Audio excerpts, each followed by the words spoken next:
Oui, Patrice Lumumba incarnait tout cela, mais il a incarné plus encore. Dans ce plus, il y a une qualité rare qui force l'admiration, celle d'un homme du consensus. Mais pas n'importe quel consensus. Pas un consensus mou et trouble, mais un consensus de conviction et des étapes décisives de sa brève et bouleversante vie.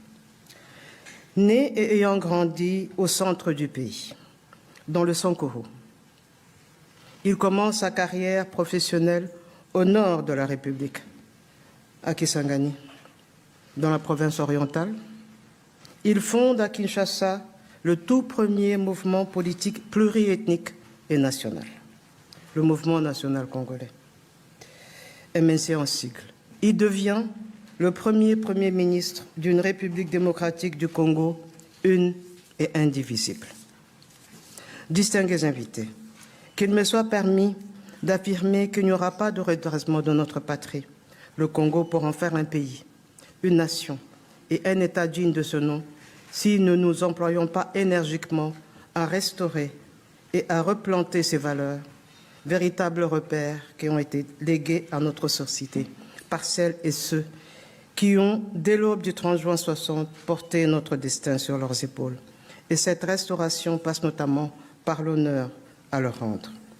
À cet effet, le plus bel hommage que nous puissions rendre à Lumumba et à ses compagnons héroïques, Joseph Okito et Maurice Polo, c'est de nous montrer dignes de leur legs. Ce qu'ils attendent de nous, ce ne sont pas d'incessants regrets, mais un ferme serment, celui de continuer le travail resté inachevé. Ce qu'ils attendent encore de nous, ce sont plus de perpétuels sanglots, mais un élan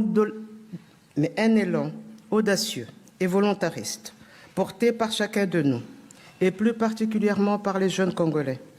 Et cet élan, c'est l'intelligence et la puissante volonté de surmonter nos difficultés, de lutter contre les divisions fratricides, de faire vivre la fraternité nationale au Congo et la fraternité panafricaine en Afrique. Distingués invités, cette cérémonie solennelle ne serait qu'une date parmi d'autres si nous ne retenions pas la leçon qu'elle nous donne.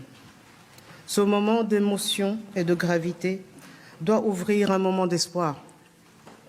Il doit apaiser les mémoires blessées, combler le fossé mémoriel qui existe entre nos deux pays, entre nos deux peuples, qui ont tissé entre eux des liens innombrables.